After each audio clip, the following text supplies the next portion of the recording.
Hi friends, good morning. It's Lori. It is a super cool day and it's overcast, which makes it great for doing like lots of gardening work, but I would love to see a little bit of blue sky. Fall is coming really fast for us. It normally kind of lingers into November, but I think by the 1st of November, we're going to be in full fall. The leaves have really started to change. The nights have been in the 40s and we're getting up to close to 60 during the day. But as far as the garden goes, it's still doing fantastic. Check out this gorgeous pink cascade butterfly bush. I think she gets even prettier this time of year. Her blooms get darker. So this is the pink cascade, and in the summer, with the summer heat, she's a light pink. You barely notice her in the garden. But this time of year, wow, wow, wow, these really dark, hot pink blooms. But that's not what we're here today for. So today's definitely going to be a full planting party. I've got my husband and then my son coming to help. So recently I was able to go with a friend who has a garden center, garden store, and we got to go to a wholesale grower. She had some space on her truck and she had some space to add to the order. And so she reached out to me and I took full advantage of it. So I got some gorgeous plants, but I probably overbought. But today's the day to try to get them in the ground before winter, let them start establishing their roots. They're in 3-gallon pots, so I am going to need some help. But we're also going to move some things. So I am a firm believer, if it's not working in the spot, move it somewhere else, donate it, give it to a neighbor. It can find some joy somewhere if it's a healthy plant and you don't have issues in your soil. So I've been doing a little bit of that this year, but I've also just been swapping things out. And I've got 3 spaces that I'm going to be shifting things today to add some new things to the garden that I absolutely love. All right, let me turn it around and let's get started. Okay, so the first space is this border bed, which I just recently added the hedge to. And about almost a month or so ago, I did do some clean out and I actually planted this hydrangea, which has been a little bit on the struggle bus. I think this plant is going to need a little bit more shade than I can give it here. This is going to be a full sun spot, and I think it's going to need a little bit more attention. So what I'm going to do today is I'm actually going to move this to the area near my shade garden, but it's not full shade. I think this is going to thrive much better. The second plant here is this phlox. It's a beautiful variegated, but I am going to pop it over kind of more in this area where it can grow tall and thrive. So I've got a little hole there. I'm going to pop it in. But the biggest thing that I've got to get help to take out today is this sweet spire bush. So I got 2 of these. I got the recommendation from Gardening with Creekside. They love this plant and I have liked it. It has not been one that I love, but I think it's because it's in the wrong spot. So the beauty of this shrub is you can see it's starting to get some gorgeous fall color. I mean, this color is beautiful in the garden and I love it and need it. In the spring, it has little white blooms, but during the summer, in full sun all day and in my zone, it is really, really struggles and it just looked really bad all summer. So I've given it 2 seasons. It's just not in the right spot. So what we're going to do is we're going to take this out today. Hopefully it hasn't rooted in too much, and we're going to move it also to that kind of partial sun, partial shade spot. So I think it's going to do way better there. So those are just 3 things right here that we're going to shift. And then what's going to go in its place, well, let me take you up and show you my stash of plants. Now, it's not pretty up here. This is a true workspace, so you're going to just see it all. I have got my iced tea, I've got mulch to add today, and I've got all these plants that need to get in the garden in the next couple weeks. But for the space that I just showed you, I am going to be adding my all-time favorite, a little quickfire. Little quickfire for me is an incredible hydrangea. Now you can see this is in a 3-gallon container. It is full and gorgeous, and I think it's just going to do great. It does need to get in the ground. It's gotten just a little bit yellow, but it is going to lose its leaves soon anyway. So that is going to go in its space. Now I have little quick fires in my garden. Let me show those to you. So this is one of my little quick fires. I actually have them on each corner of my crabapple beds. And the blooms, they start white and they just get gorgeous throughout the season. They're panicles, but they're almost like a lace cap panicle. You can see as I get in closer. The stems are these dark burgundy red, and they are so sturdy, you can see as they stand up tall. And then the foliage turns a beautiful bronze red in the autumn. And then it stays lush green like this all summer. No fungus, no burn. Now this one is a little protected under the tree. So I have not had one in full sun, but it is supposed to be able to withstand it. And it gets about 3 by 3, 3 by 4. And I think it's just going to be the perfect size. So just imagine next summer in this spot, there's going to be a gorgeous hydrangea. Now, I don't know if it'll get 3 by 3 or 4 the first season, but it will get there over time, and that's okay. All right, let me show you where these plants are going to go and tell you about why I am going to move them to the spot where they're going. Okay, so just yesterday afternoon, I had a short break and I came out and I cleaned out these containers and I started looking at this edge of this garden space. And to be honest with you, while the plants that I had in these containers made it look really beautiful, this border is not what I had dreamed for my flower studio, and it doesn't really match the other side of the garden. So as I was thinking about the plants I needed to move, I was like, I've got some perfect spots to tuck them in up here. All right, well, my helping hands are ready. So we're gonna get started with that one garden bed, this garden bed, getting that hydrangea planted, and just moving some things around today. So let's get to it.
Okay, so what's the saying? It has to get ugly before it gets better, or it has to get a mess before it gets better. Yeah, so that's where we are at this point. We're middle of the project. We did get all the plants moved. And then as we were planting those, I started really thinking about how I wanted to just restructure this edge a little bit. So I had my husband use the auger to get all the holes dug. So one thing I decided to do was tuck the containers actually into the garden. And I think that's going to be really beautiful next year. I also would love to plant them up with more perennials. So maybe some shade perennials, just to keep this. I like this space being a little bit low maintenance. I can always then pop impatiens around them. They are my favorite shade annual.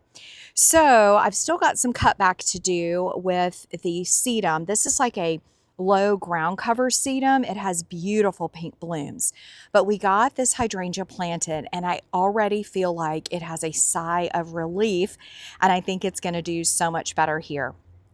Now, I recently picked up, when I was at the garden center, these are the Carex Everest. I love the white and green. I think especially in a darker shade garden, these are just going to really pop and they can handle shade. So I actually have a third one I think I'm going to bring out here. The next thing I decided to bring out is I was able to pick up some Astilbe. And the Astilbe is Astilbe Vision in Red. There we go. Isn't that pop of red going to be gorgeous?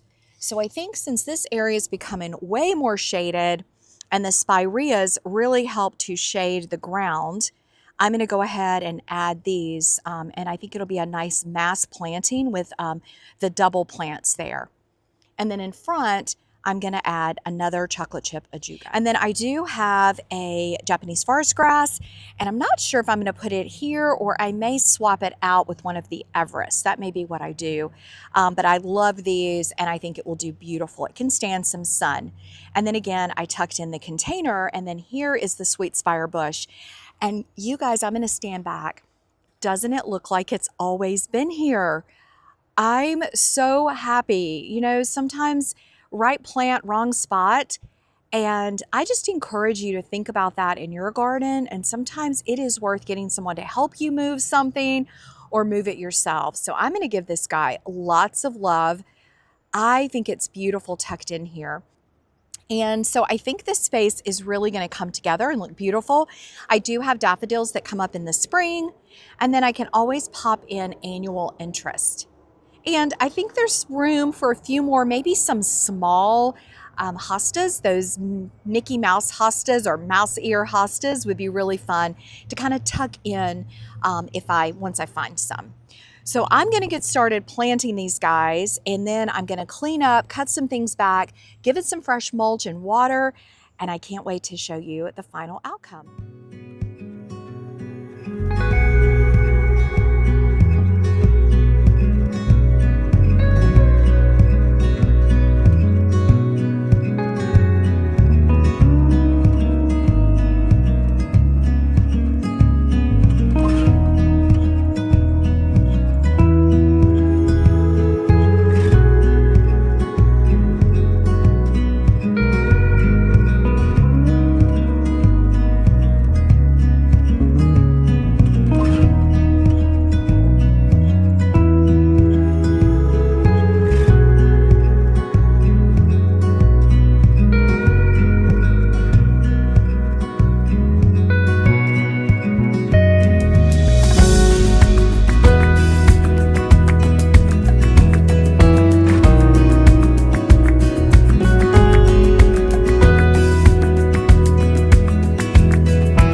All right, you guys, well, I think part one, or part two, I guess, of this project. Part one was digging everything up. Part two was getting it placed. And while I had manpower, the auger, I decided to go ahead and plant some other plants that I had to kind of fill in this space. Let me show you this area up close, and then we're going to go to the other bed. I need to plant all the sedum that I got. I want to plant the alliums. I can't wait to show you. You will not believe how much sedum I was able to pull out of this bed. I think it's going to be more than I need over there, and it's going to be stunning next year. So I'm going to show you this, and then we're going to do, I'm going to finish up in the front, and that will be the end of our planting party for today. Okay, so I really like the new view of the space. I've got the containers kind of tucked in. And of course it's fall, so not anything is, you know, lush, but just imagine I have these gorgeous red geums that will bloom until like June. And then we've got this everest grass that will be low and just a pop of white. There is a low growing sedum in the bottom. Of course, this hydrangea I think is a pink bloom. It's got lots of buds on it. I think it will do great in this spot. And also I will treat it in the spring with a copper fungicide, but this type of hydrangea for us does get a fungus on it. But at least back here, I don't have to worry about it as much. This is kind of a, you know, partial shade garden. I added the grass, added some more of the chocolate chip ajuga, which is one of my favorites. These two have been here a while. It is a mounding ajuga, so it doesn't send out runners, but it kind of just mounds, and it's got just gorgeous chocolate and green coloring. And then tucked in here, oh, I see we had some old landscape fabric in this space, and I find it every now and then. This is going to be a Vision in red, kind of a hot pink, a stilby, and I hope they do great here. I can keep the spirea kind of pruned away from those guys. The rocks were native or natural to our property, so I love just popping those in. I transplanted that grass, and then the beauty of this project was transplanting this sweet spire. And then again, I've got the container. I do have this boxwood that I may move at some point. I actually think it would look great in the container, but I wasn't really into moving it today. But then I had some extra of these white Everest, so I added that in. And then what I'm probably going to do is pick up some more pansies, and I may even put some daffodil bulbs in the containers so that they will be there in the spring. So that's the view of the bed, and I'm really happy with the changes that we made. I think it's going to just be gorgeous this spring and summer.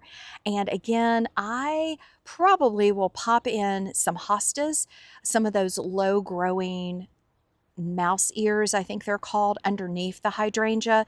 I would love this entire space to just be really full and lush like the rest of my shade garden. All right, let's go get the rest of this project done, and we will be ready for some lunch today. So this has been quite a transformation without that sweet spire there. I also added the Rose of Sharon. I transferred it from another space. So I think this is going to be full of color next year. And of course, against the hedge that I planted in a prior video. Now, the issue and question that I have is actually regarding this gorgeous butterfly bush.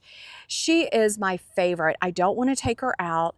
I don't want to remove her. I love her in the space, but either I planted her too close to the middle of the bed, but I do think she is leaning. Now, I could try to rectify that with pruning in early spring, but I wanted to show you back here. So I've been kind of weeding, pulling things out. So we have a viburnum there that's going to kind of grow upright. I have some type of 9 bark. Now, I tried to get a climbing rose to grow here, but I had dahlias in here. So I've just been pulling them out. But you can see this is a huge space.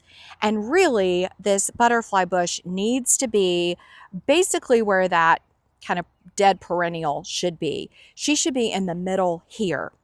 And if I come back and get underneath, you can see I did not plant her far enough back, and then she's branching forward, which a lot of things do that in my garden. I feel like if she was back in that spot, it would just make so much more sense in this garden bed. She could just fill in that back area, and then I'd have room for some lower things that are in here. So there's a grass, there's lamb's ear, and of course I just spent money and planted all this Johnny Walker's low, which is going to get tall, about 24 inches tall. So I think I need to move her back, and I would do it in the winter when she's dormant, before she breaks dormancy, is what I think I would do. But that would just give this garden, I think it would be the icing on the cake and kind of make it all make sense, pushing her back. And then I'd have this front area. I could pop in some more low things. The Johnny's Walker would have more sunshine and be absolutely stunning. And then the new hydrangeas.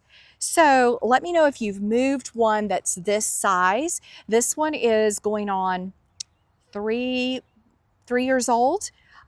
So she's been here, 3 seasons. but I think that's what needs to happen. You can even see from here, there's just a hole back there. It doesn't make sense, and she's taken up too much of the front real estate. And let me know what you think about the changes that I'm making in the garden today. I hope you're doing great, and I'll see you in the next video.